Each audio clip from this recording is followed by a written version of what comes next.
Como é que tá seu coração hoje? Eu te pergunto porque normalmente o nosso coração tá aflito com alguma coisa. Algo que ainda vai acontecer durante a semana, ou como que vai acontecer, se vai acontecer. E na maioria das vezes a gente tá assim, por que que vai acontecer isso? Por que dessa forma? Por que comigo? Por que aqui?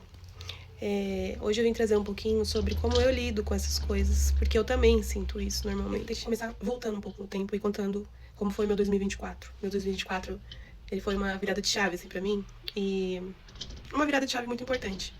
Eu tinha uma vida muito desregrada em tudo.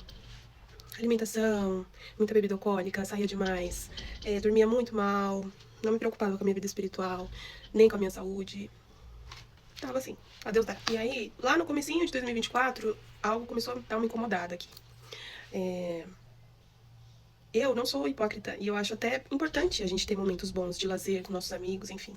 Só que quando passa a ser muito maior do que outras coisas, eu sempre fui uma pessoa responsável, sempre trabalhei direitinho, mesmo que eu saísse, que eu fosse dormir tarde, eu acordava cedinho, ia trabalhar, enfim. Mas hoje, com mais maturidade, eu confesso que não é a mesma coisa do que você dormir direitinho, acordar e trabalhar, enfim. É só um parênteses, tá? Mas eu acho que quando o nosso próprio prazer, né?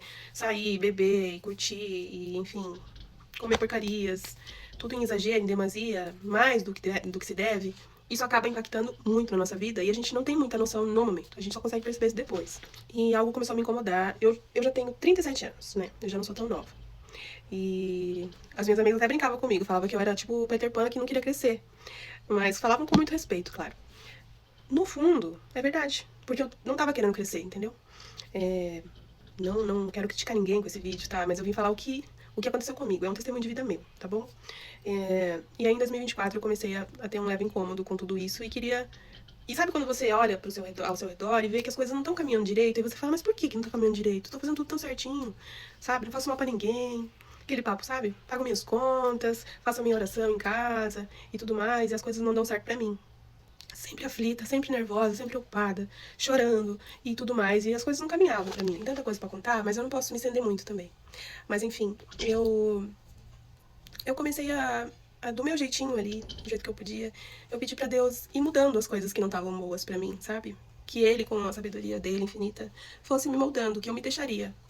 Eu me deixaria ser conduzida por Ele nesse processo todo e queria muito que Ele fizesse uma verdadeira obra assim, em mim.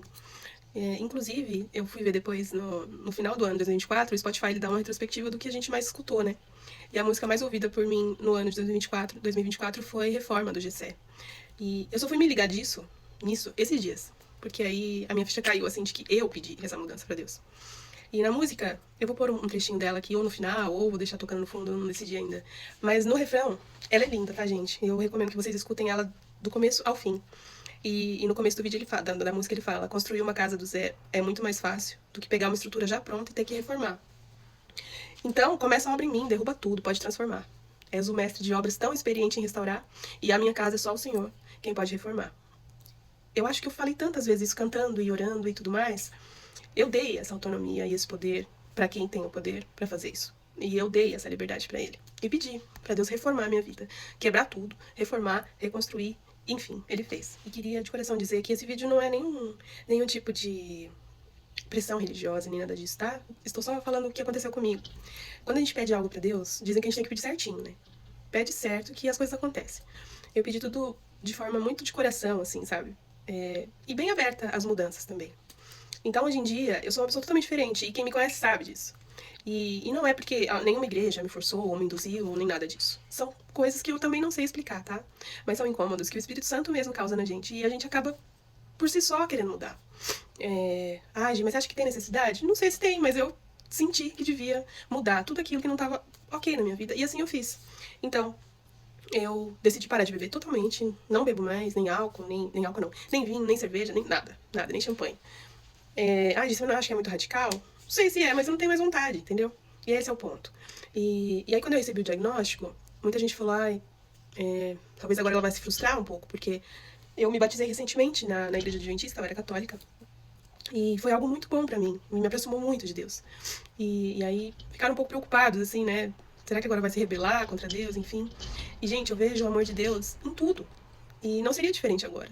Eu pedi essa reforma pra ele e pedi que essa obra fosse de dentro pra fora. E às vezes, por mais que você fale, nossa, mas precisava vir uma doença tão grave assim, não sei, talvez sim. E ele me preparou lindamente para esse tratamento, sabe? Eu costumo falar. Ele me fez parar de beber já faz um ano antes da cirurgia, um ano antes de eu ter o diagnóstico. Então não foi nada que eu parei pela dor, que eu fui pela pressão e tudo mais. E tudo isso me ajudou muito, sabe? Eu não tinha mais nenhum vício, assim, que me deixasse mal se eu não tivesse aquilo, nenhuma abstinência, sabe? E até a parte de sair, de ver gente, eu tinha eu tinha que sair numa sexta-noite, eu tinha que sair no sábado, no domingo. E hoje em dia eu vejo a leveza que é a minha vida, sabe? Eu não tô em casa hoje, no domingo ou no sábado à noite, lendo e tomando um chá porque eu tô doente. Não, é porque eu já tava tendo essa vida. Então Deus preparou lindamente um caminho assim, me aproximou dele, sabe? Me fez ter um encontro verdadeiro com ele, para que eu pudesse viver essa fase da minha vida. E viver saudável, viver com saúde e viver com uma cabeça boa, uma mente boa, sem me rebelar contra ele, sem falar, nossa, mas agora eu não vou poder sair, eu não vou poder beber, eu não vou poder curtir, eu não vou poder comer isso ou aquilo. Não, porque agora meu coração tem paz com relação a tudo isso, sabe? E é sobre isso que eu queria falar com vocês. Às vezes a gente não entende as coisas e, sabe, vê as coisas de um outro ângulo. Eu sei que não é fácil para todas as pessoas entenderem o que eu tô falando. Mas tudo é propósito, e tudo caminha como tem que ser, a gente não tem controle. E o que você tiver que passar, você vai passar. Se isso é reconfortante ou não, não sei, mas a gente tem um pai muito amoroso que a gente precisa confiar nele, nos planos dele para nossa vida. E muita gente que ele coloca no nosso caminho ajudam nesse processo todo. Então, para finalizar, 8 minutos já quase de vídeo, eu queria falar que eu não romantizo nada disso, tá? Eu sei que é algo grave e eu tenho essa consciência. E também não quero falar que foi Deus que me deu isso aqui, nem nada disso. Só que Deus, ele alivia o nosso fardo, sabe? Ele nos ajuda a levar as coisas de uma forma mais consciente, sabe? Ele sussurra o tamanho da nossa pequenez. Nós somos pequenos filhos, dependentes, falhos. E essa vida aqui é vida de sofrimento mesmo, sabe? Então a gente tem que se apegar a Deus assim, abraçar bem forte e pedir proteção e carinho para que tudo fique bem e que Ele caminhe conosco.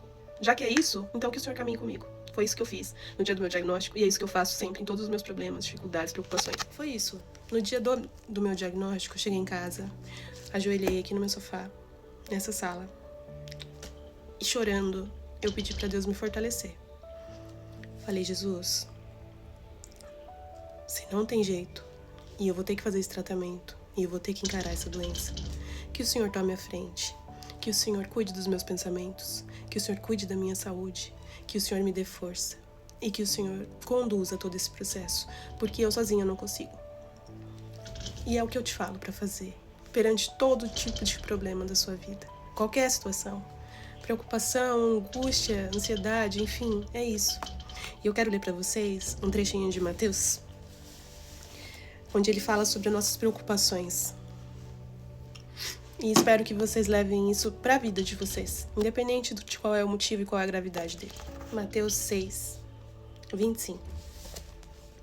Por isso digo a vocês, não se preocupem com a sua vida, quanto ao que irão comer ou beber, nem com o corpo quanto ao que irão vestir.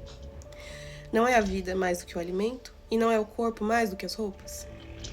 Observem as aves do céu, que não semeiam, não colhem, nem ajuntam em celeiros. No entanto, o Pai de vocês que está no céu a sustenta. Será que vocês não valem muito mais do que as aves? Quem de vocês, por mais que se preocupe, pode acrescentar um covado ao curso da sua vida? E por que se preocupam com o que vão vestir? Observem como crescem os lírios do campo. Eles não trabalham nem fiam. Eu, porém, afirmo a vocês que nem Salomão, em toda a sua glória, se vestiu como qualquer um deles. E lá no 31, versículo 31, fala assim: não se preocupem dizendo o que comeremos, o que beberemos ou com que vestiremos. O Pai de vocês que está no céu sabe que vocês precisam de todas essas coisas. Mas busquem em primeiro lugar o reino de Deus e a sua justiça.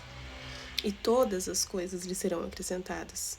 Portanto, não se preocupem com o dia de amanhã, pois o amanhã trará os seus cuidados, e basta ao seu dia o seu próprio mal.